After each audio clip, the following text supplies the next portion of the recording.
தமிழ்நாட்டு சிங்க தமிழம் வாராரு, கருப்பு சூரியனா கம்பீரமா வாராரு.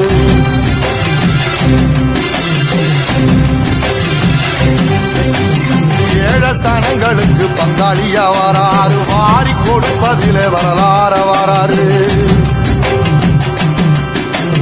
ஐயா ஊர்வலத்தில் ஆராத்தி எடுக்கத்தான் ஆகாச சூரியனே ஆசவனும் நீவாது.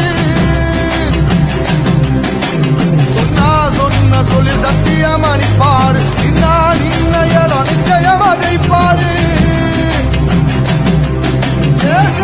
சமுத்திரமே எங்க வீதியில கை வீசி வாரத பொன் அவசியம்